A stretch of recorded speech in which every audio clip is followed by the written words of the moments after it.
এবং আগামী দিনে আমাদের এই প্রচার প্রচার অভিযানে আমাদের যে দল কার্যকর্তারা ঝাঁপিয়ে পড়ে আমাদের যে লক্ষ্য সেই লক্ষ্যে আমরা পৌঁছাতে পারবো। কাজেই হয়েছে আজকের এই কার্যালয়ের মাধ্যমে যারা যারা সমবেত হচ্ছেন আমি সকলকে আন্তরিকভাবে অভিনন্দন জানাচ্ছি, শুভেচ্ছা জানাচ্ছি এবং স্বাগত জানাচ্ছি। আমাদের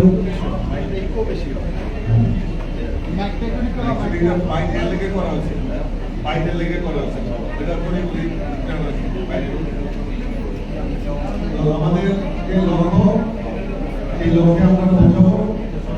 আমাদের আজকের এই শুভ আয়োজনে আমাদের উপস্থিত রয়েছেন রাজ্যের মাননীয় মুখ্যমন্ত্রী ডক্টর মানিক সাহা মহোদয় এবং আমাদের পশ্চিম আসনের যিনি প্রার্থী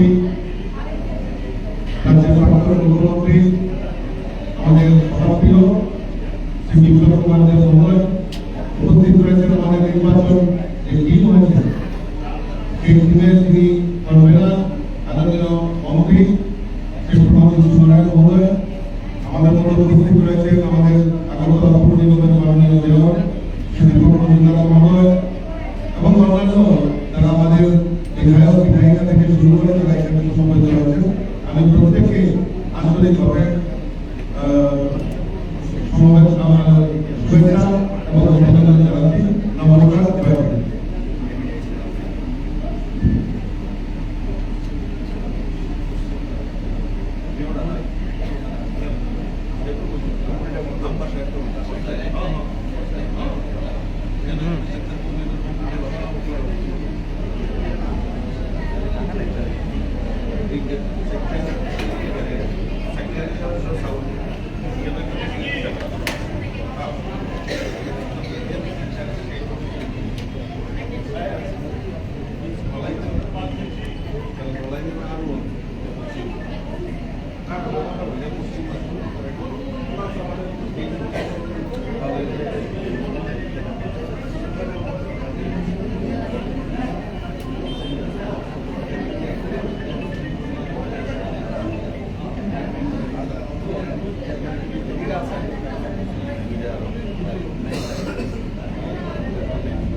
আমাদের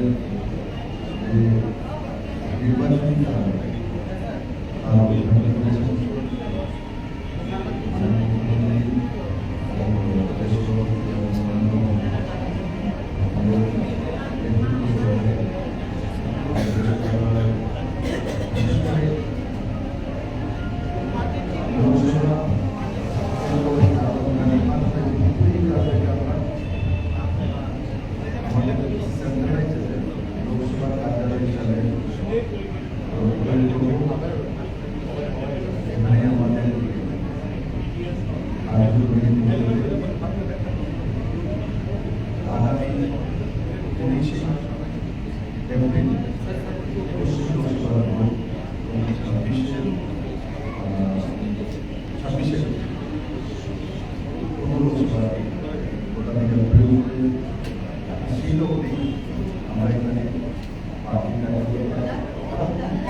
দুর্ভাগ্য আমাদের রাজ্যের মাননীয় মুখ্যমন্ত্রী প্রফেসর ডক্টর মানিক শাহ মহোদয়কে আপনাদের সামনে নিয়ে চলে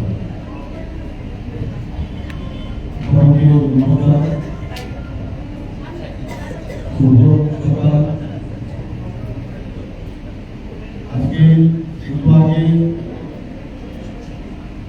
আমাদের যে আসন্ন লোকসভা যে নির্বাচন 2024-এ এই উপলক্ষে আমাদের এখানে অফিস নির্বাচনী অফিস করে একটু আগে আমরা উদ্বোধন করলাম।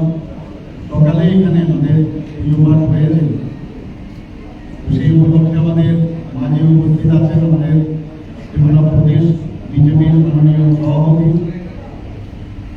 শ্রী রাজীব ভট্টাচার্য মহোদয়। আমাদের মাঝে উপস্থিত আছেন প্রাক্তন মুখ্যমন্ত্রী তথা রাজ্যসভার মাননীয় সদস্য এবং আমাদের এই আসন্ন যে লোকসভার যে পশ্চিম কেন্দ্রের যিনি ভারতীয় জনতা পার্টির মনোনীত প্রার্থী সমাজ পরিচিত এবং একটু আগে ওনার মূল্যবান বক্তব্য আমরা শুনলাম সুধীন্দ্র কুমার দেব মহোদয়। উপস্থিত আমাদের মাঝে ত্রিপুরা সরকারের মাননীয় মন্ত্রী এবং আমাদের এই পশ্চিম কেন্দ্রের যাকে দায়িত্ব দেওয়া হয়েছে কনভেনার হিসাবে প্রণজিৎ সিংহ রায় মহোদয়। আমাদের মাঝে উপস্থিত আছেন আগরতলা মিউনিসিপাল কর্পোরেশনের মাননীয় মেয়র দীপক মজুমদার মহোদয়। তাছাড়া আমাদের এখানে সামনে উপস্থিত আছেন মাননীয় বিধায়কগণ, বিধায়িকাগণ এবং আমাদের ভারতীয় জনতা পার্টির বিভিন্ন স্তরের যারা কার্যকর্তারা এখানে উপস্থিত আছেন। আজকের এই শুভ দিনে আমি সবাইকে হার্দিক অভিনন্দন ও শুভেচ্ছা জানাচ্ছি। বন্ধুগণ, একটু আগে আমরা একটা জায়গায় আমরা এখানে সবাই গিয়েছি আস্তাবাদ ময়দানে। সেখানে এত রামময় হয়েছিল, এবার গীতাময় হয়ে গেল। শুভ দিন এবং এই জায়গা থেকে আমরা গত 2023 ইলেকশনে এই অফিস আমরা নির্বাচনী অফিস সেন্ট্রালি এখান থেকে আমরা কার্য পরিচালনা করেছিলাম। আবার লোকসভাকে সামনে রেখে একই জায়গা এখানে আমাদের এই নির্বাচনী অফিস এখানে প্রতিষ্ঠিত হল এবং আমি নিশ্চিত যে মাননীয় প্রধানমন্ত্রী নরেন্দ্র মোদীজি যেভাবে বলছেন যে ভারতীয় জনতা পার্টির 370 যে টার্গেট উনি দিয়েছেন, এর মধ্যে আমাদের ত্রিপুরা যে দুটো সিট আছে আমাদের পশ্চিম এবং পূর্ব কেন্দ্রের যিনি আমাদের মহারানী স্মৃতি সিং যে বর্মা মহোদয়া উনিও দাঁড়িয়েছেন ভারতীয় জনতা পার্টির মনোনীত প্রার্থী। তো আমরা দুটো যে লোকসভার আসন আমরা গত 2019-এ যে ভোট পেয়েছি, আমি নিশ্চিত আমরা যেসব জায়গায় আমরা যাচ্ছি সবাই মিলে আমাদের প্রার্থীও যাচ্ছেন, সব জায়গায় মানুষ এগিয়ে আসছে আমাদের সমর্থন জানানো। মাননীয় প্রধানমন্ত্রীজির যে টার্গেট 370 নিশ্চয়ই এটা পূরণ হবে এবং আমাদের এনডিএ যারা আমাদের সাথে আছেন তাদেরও যুক্ত করলে 400 যে আমাদের টার্গেট, সেই টার্গেট অবশ্যই আমাদের পূরণ হবে। আমি এখানে যারা উপস্থিত আছেন সবাইকে আমি বলবো যে অল দ্য বেস্ট, আমাদের ঝাঁপিয়ে পড়তে হবে। আমাদের পার্টি হচ্ছে খুব শৃঙ্খলা পরায়ণ পার্টি এবং আমি আশা করি যে টার্গেট আমরা নিয়ে সামনের দিকে আমরা যাচ্ছি। আমাদের যেসব প্রচার প্রসার এখান থেকে হবে সেগুলো অবশ্যই আমরা মানব এবং সবাইকে আমি বলবো প্রতিটা ঘরে যাওয়া।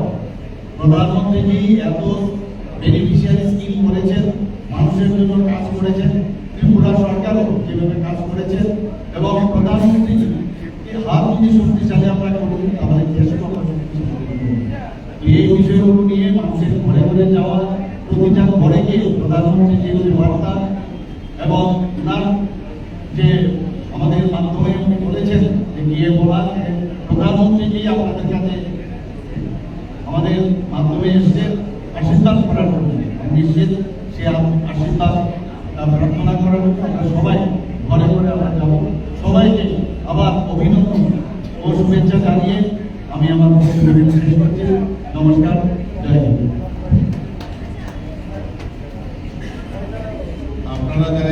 সমবেত হয়েছেন তাদের জন্য একটু প্রসাদের ব্যবস্থা করা হয়েছে। আপনারা প্রসাদ গ্রহণ করে এখান থেকে যাবেন। সবাইকে নমস্কার।